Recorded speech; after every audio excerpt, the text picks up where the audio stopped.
నమస్తే, ఎస్టూనిస్ కి స్వాగతం. దీపం ఉండగానే ఇల్లు సర్దుకోవాలి, అధికారం ఉండగానే 4 రాళ్లు వెనకేసుకోవాలనే లక్ష్యంతో అధికార పార్టీ నేతలు ముందుకెళ్తున్నట్లు కనిపిస్తుంది. కొత్తగా అధికారంలోకి వచ్చిన కూటమి ప్రభుత్వం పాత విధానానికి స్వస్తి చెప్పి మద్యం దుకాణాలకు టెండర్లను ఆహ్వానించింది. దీంతో అదే అదునుగా తీసుకున్న కూటమి నేతలు రాష్ట్రంలోని మద్యం దుకాణాలకు వేరే వారు ఎవరు టెండర్లు వేయకుండా చక్రం తిప్పుతున్నారు. ఎక్సైజ్ అధికారులతో కుమ్మక్కయి కొత్త వారు టెండర్లు వేయకుండా అడ్డుకుంటున్నట్లు ఆరోపణలు వస్తున్నాయి. దీంతో టెండర్ల ద్వారా పెద్ద ఎత్తున ఆదాయం సమకూర్చుకోవాలని ఆశించిన ప్రభుత్వం ఆ లక్ష్యానికి ఆదిలోనే గండిపడేలా కనిపిస్తుంది. వ్యాపారులు నేతల అండతో ఎక్కడికక్కడ సిండికేట్ గా ఏర్పడి తక్కువ దరఖాస్తులు దాఖలు చేశారు. 2 రోజులు మాత్రమే సమయం ఉన్నా ఆశించిన స్థాయిలో టెండర్లు దాఖలు కాలేదు. దీంతో ప్రభుత్వ ఆదాయానికి భారీగా గండిపడేలా కనిపిస్తుంది. ఆంధ్రప్రదేశ్ లో మందకొడిగా ఈ దరఖాస్తులు సాగుతున్నాయి. రాష్ట్రంలో మొదటి విడతల్లో 3,396 మద్యం దుకాణాలకు ఈ నెల 3న దరఖాస్తులు ఆహ్వానించారు. 9వ తేదీ వరకు సమయం ఇచ్చారు. 11వ తేదీ లక్కీ డ్రా ద్వారా టెండర్లు కేటాయించనున్నారు. ఏపీలో గత 5 ఏళ్లుగా ప్రభుత్వమే మద్యం దుకాణాలు అమ్మింది. అది కూడా కొన్ని బ్రాండ్స్ మాత్రమే అమ్మింది.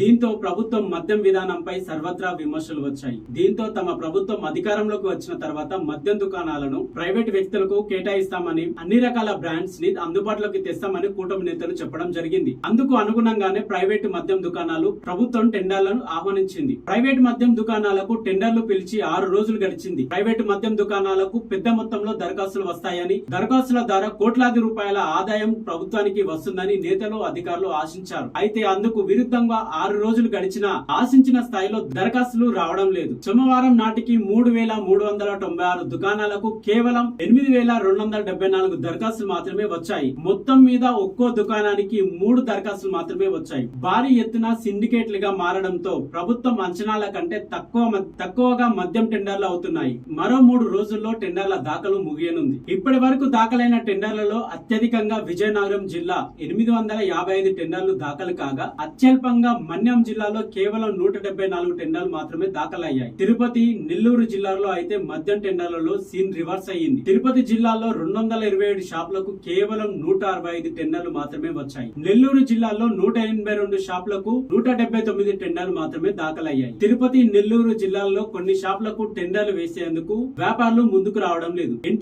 ఎన్టీఆర్ విజయనగరం జిల్లాలో ఒక్కో మద్యం షాపునకు సగటున 5 నుంచి 6 వరకు టెండర్లు దాఖలయ్యాయి. ఏలూరు జిల్లాలో 4 నుంచి 5 వరకు టెండర్లు దాఖలైనట్లు ఏపీ ఎక్సైజ్ అధికారులు చెబుతున్నారు. అయితే మద్యం దుకాణాలకు దరఖాస్తు చేసుకునేందుకు ప్రభుత్వం 2 లక్షల దరఖాస్తు ధర పెట్టింది. దరఖాస్తుల ద్వారానే పెద్ద ఎత్తున ఆదాయం వస్తుందని ప్రభుత్వం భావించింది. అయితే ప్రభుత్వం అంచనాలు తలకిందులు అయ్యాయి. ఎమ్మెల్యేల కనుసన్నల్లో మద్యం వ్యాపారులు సిండికేట్ గా ఏర్పడి ఒక్కో షాపునకు ఇప్పటి వరకు 2 నుంచి 3 దరఖాస్తులు మినహా ఎక్కువ దాఖలు చేయలేదు. కొన్ని జిల్లాలలో షాపుల కంటే తక్కువ దరఖాస్తులు దాఖలయ్యాయి. దీన్ని బట్టి ఏపీలో పరిస్థితి ఏ విధంగా ఉందో అర్థం చేసుకోవచ్చు. అందుకే దీపం ఉండగానే ఇల్లు సర్దుకోవాలనే ఆలోచనలతో కొంతమంది ఎమ్మెల్యేలు, వారి అనుచరులు ఎక్కడికక్కడ సిండికేట్ గా ఏర్పడి ప్రభుత్వ ఆదాయానికి భారీగా గండి కొడుతున్నారు. దీంతో ప్రభుత్వం పునరాలోచనలో పడ్డట్టు తెలుస్తుంది. జనాభా పరంగా ప్రభుత్వం నిర్ణయించిన స్లాబ్ల ధరలు కూడా ఎక్కువగా ఉండడం వల్ల ఆశించిన స్థాయిలో దరఖాస్తులు రాలేదని ప్రభుత్వం భావిస్తుంది. దీంతో స్లాబ్ల ధర తగ్గించి దరఖాస్తుల గడువుకు